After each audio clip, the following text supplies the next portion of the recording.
I was standing by the lake holding my dress in one hand and my phone in the other. The text from Daniel said, "Only 8 days to go." I should have smiled. But I couldn't stop crying. My name is Sophia. I'm 23 years old. I was supposed to get married next week. I had the dress, the flowers, the venue. I had everything. But now I have nothing, just memories and regret. I met Daniel 3 years ago. I was working in a small hotel near Lake Garda. He came as a guest with a business group. I was at the front desk checking people in. He asked for directions to a local cafe. I gave them, and he smiled in a way that made me feel warm inside. The next morning, he came to the desk again. This time, he asked me if I liked coffee. I said yes. He smiled again and asked if I could show him where the best cafe was. I wasn't used to guests talking like this, but something about him felt easy. I said I could walk him there during my break. That afternoon, we sat in the sun and talked about where we were from, what we liked, and how busy our lives had become. He was friendly, respectful, and kind. He made me feel seen. After that visit, Daniel started coming to the hotel more often. At first, I thought it was for work, but then I noticed he stayed longer each time. One day, he told me the truth. He said he kept returning because he wanted to see me. I didn't know what to say. My heart was beating fast. I had just come out of a bad relationship and didn't think I was ready to trust someone new. But Daniel was patient. He never pushed. He just stayed close. And slowly, I let myself care. In a few months, we became a couple. He lived 2 hours away, but he drove to see me almost every weekend. He sent me messages during the week asking about my day and telling me small things that made me smile. He remembered my favorite snacks. He told me I looked beautiful even when I felt tired. When it rained, he would say he wished he could walk with me under one umbrella. I started to believe in love again. A year passed and Daniel met my parents. My mother said he was the kind of man every girl hopes to find. My father said he could tell that Daniel respected me. I visited his family, too. His sister gave me a hug like we had known each other for years. His little nephew called me Aunt Sophia, even though we were not married yet. It all felt so natural. One spring evening, we went for a boat ride on the lake. It was calm and quiet. I remember the soft sound of the water and the way the sky turned pink. Daniel pulled out a small box and opened it. Inside was a silver ring with a white stone. Nothing too big, nothing too shiny. It was perfect. He asked me to marry him, and I said yes without even thinking. I cried and so did he. We held hands the whole way back to the shore. We began planning a small wedding near the lake. I chose a dress with soft lace around the sleeves. Daniel picked a dark gray suit that matched his calm and steady way of being. We chose white and green flowers, a simple cake, and music from our favorite films. It was all coming together. Every day felt full of joy. Daniel texted me sweet messages every morning. He counted the days until the wedding. Only 40 days left, then only 20. I saved every message. When I missed him, I read them again and again. He made me feel safe. I couldn't wait to start our life together. Then, 1 week before the wedding, my best friend Clara called. She said, "We have a plan for your last weekend as a single woman. Just one night at the beach with your closest friends." I laughed and said, "As long as it's quiet, no clubs or crazy things." She promised it would be calm, just music, food, and girl talk. I trusted her. We drove to a small beach town by the sea.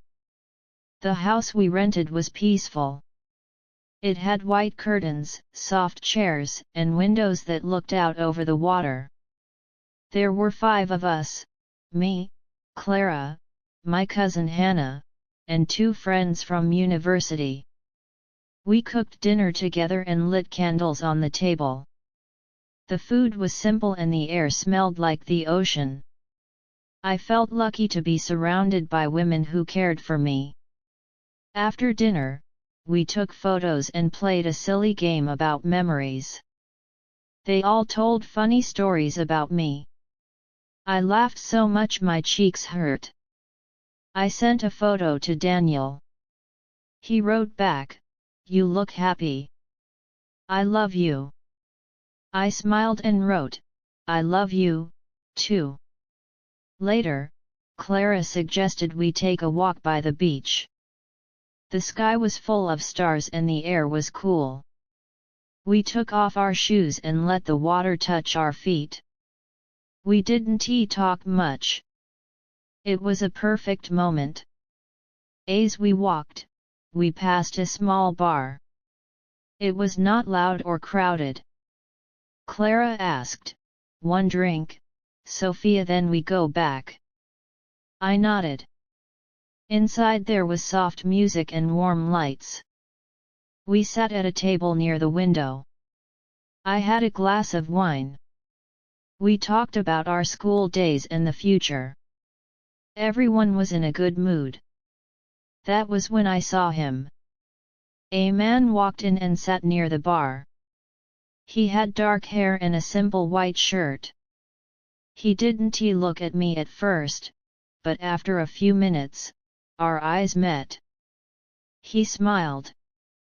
I looked away quickly.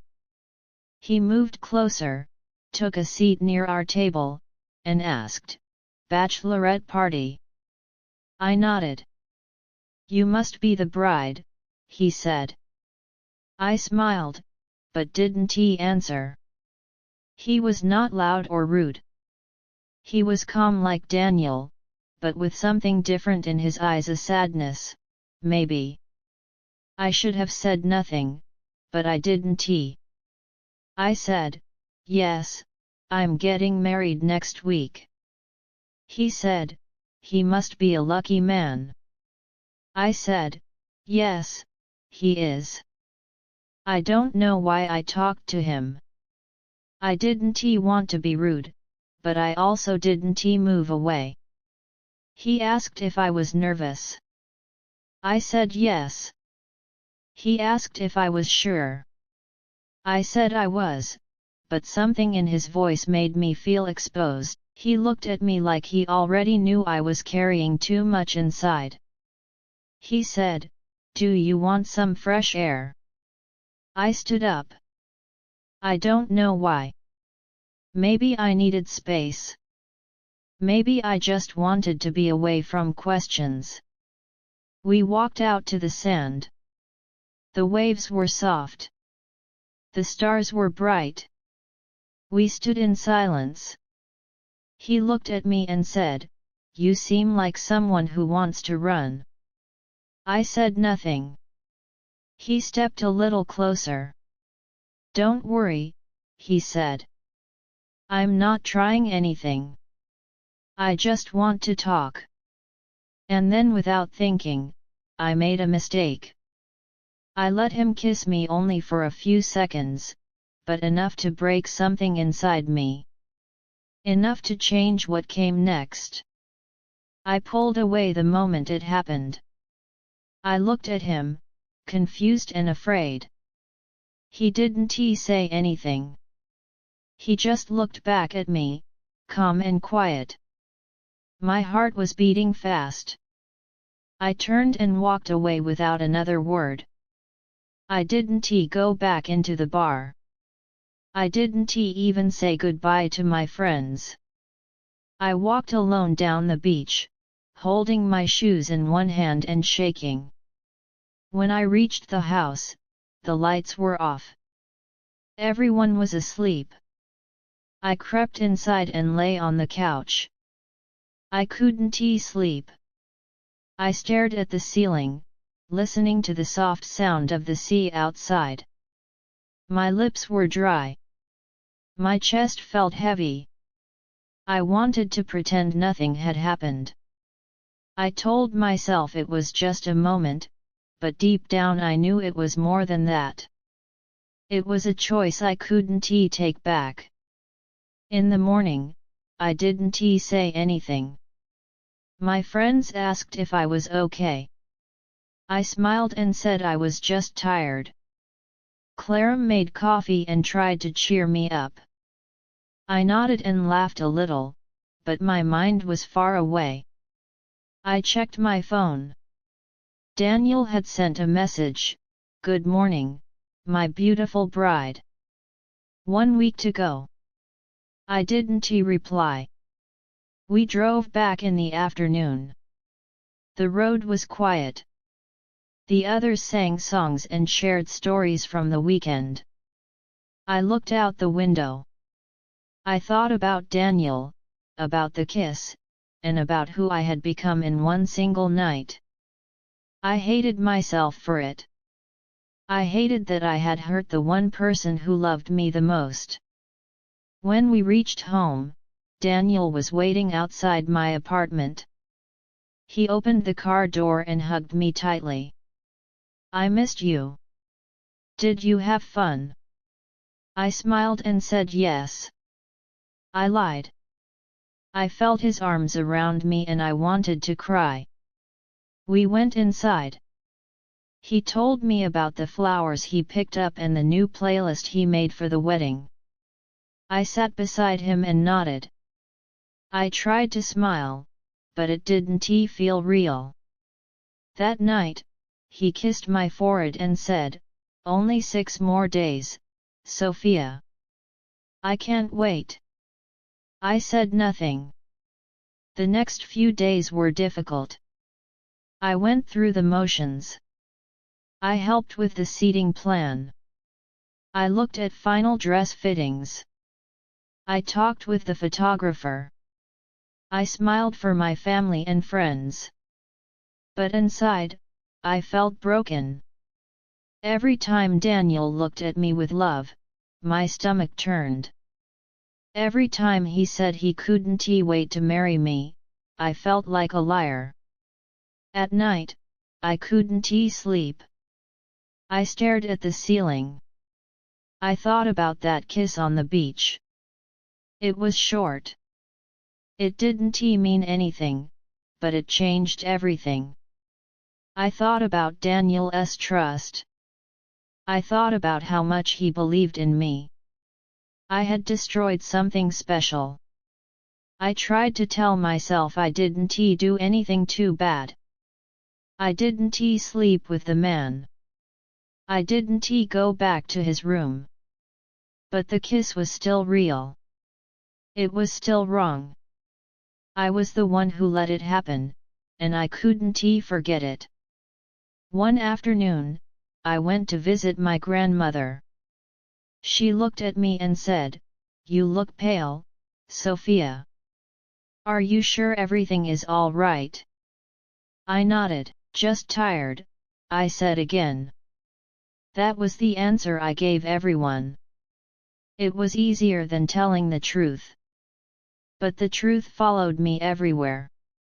It sat beside me when I ate. It walked behind me when I went out. It waited in my bed every night. It filled every quiet moment with guilt. I couldn't run from it anymore. 3 days before the wedding, Daniel sent me a message, "I hope you know how much I love you. I've never been more sure about anything in my life. I read the message again and again. I started to cry. That night, I sat on my bed for hours holding my phone. I knew I had to tell him. I didn't sleep. The next day, I called him and said, "Can you come over? I need to talk." He asked if everything was okay. I said, "Please, just come." His voice was gentle, but I could hear worry in it. When he arrived, he was smiling. He brought fresh flowers. He kissed my cheek and sat down on the couch. "What's going on?" he asked. I looked at the flowers. I looked at his eyes. I couldn't speak. He waited. He held my hand. I pulled my hand away. "I did something," I said softly. "Something I regret." His face changed. He leaned back and looked at me. "What happened?" I told him the truth. I told him about the beach, the man at the bar, and the kiss. I didn't give many details, but I didn't hide anything. I said I was sorry. I said it was a mistake. I said it meant nothing. I said I felt sick every day since it happened. He didn't speak for a long time. He just looked at me. Then he asked why. "I don't know," I said. I felt tired. I was scared. "I don't have a good reason." "Was I not enough?" he asked. "You are more than enough," I said. "It was never about you. It was about me, my weakness." He stood up. He walked to the window. He kept his back to me. "I trusted you. I told everyone you were the best thing that ever happened to me. I believed it." "I'm sorry," I said again. "I don't expect you to forgive me, but I couldn't walk into our wedding with this secret." He turned to me. His eyes were red. "You kissed him?" "Yes," I said. "Did you want to?" "No," I said. But I didn't stop it either. He sat down again. His hands were shaking. "I don't know what to say." "I understand," I said. "You don't have to decide anything right now. I just needed you to know the truth." He nodded slowly. "I need time. I can't think clearly right now." "I'll wait," I said. "Whatever you decide, I'll respect it." He stood up again. "I'm going to leave now." "Okay," I said. He walked to the door. He looked back at me. "I loved you, Sophia." "I still love you," I said. He didn't answer. He closed the door behind him. After he left, I sat on the floor. I held the flowers he brought. I cried until the sun went down. I cried until my eyes were dry. I didn't eat. I didn't move. I felt empty. I didn't know what was going to happen next. But I knew I had broken something I might never fix. The next morning, I woke up on the couch. The flowers Daniel had brought were still on the table. They looked fresh, but to me, they felt like a reminder of everything I had lost. I picked them up and put them in the bin. It hurt, but I couldn't look at them anymore. I checked my phone. No message, no call. I waited all day hoping he would say something, but the screen stayed quiet. My friends tried to contact me, but I didn't reply. I wasn't ready to speak to anyone. I didn't want to explain. I didn't want to hear their voices full of shock or disappointment. That afternoon, I opened the box that held my wedding dress. I took it out and looked at it for a long time. I had imagined myself walking toward Daniel in that dress, smiling, holding his hands, saying our vows. But now I couldn't even look at my reflection. I folded the dress again and put it back in the box. Later that night, I heard a knock at the door. My heart jumped. I thought maybe it was Daniel, but it was my sister Nora. She looked at me and said, "I know something is wrong. Let me in." I stepped aside and let her sit on the couch. "Is the wedding still happening?" she asked. I shook my head. "I don't know," I said.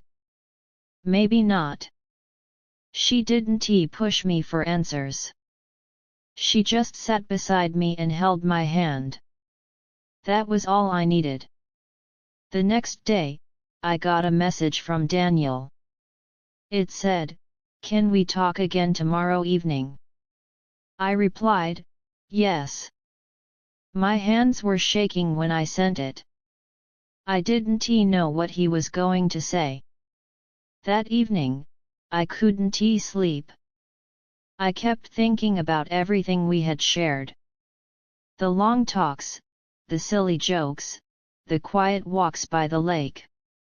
I remembered the boat ride when he proposed and how safe I felt in his arms. I had destroyed that feeling, and I didn't know if it could ever return. The next day, I cleaned the apartment. I put on fresh clothes and tied my hair back. I didn't want to look perfect. I just wanted to show him I was ready to listen. At 7 p.m. he knocked on the door. When I opened it, he looked tired. His eyes were red, but he stood tall. We sat in the living room.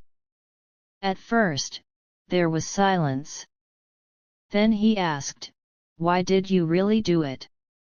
I looked down and said, "I don't know. I've asked myself that 100 times.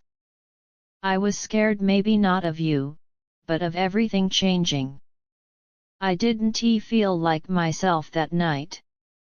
But that's not an excuse. I made a mistake." He didn't interrupt. He waited for me to continue. I said, "I wish I could go back. I wish I had walked away, but I didn't. And I hate myself for it." He took a deep breath.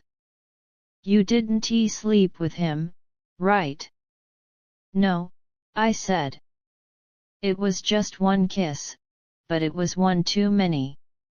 He nodded slowly. "You should have told me sooner." "I was afraid," I said. "I didn't want to lose you."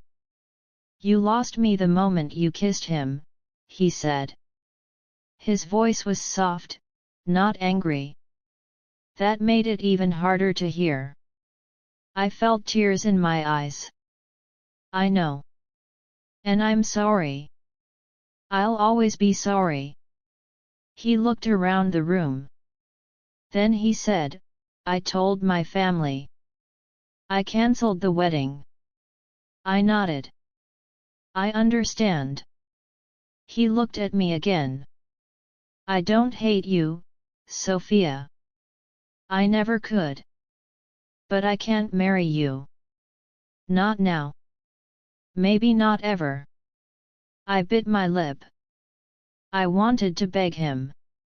I wanted to tell him that love could be stronger than one mistake.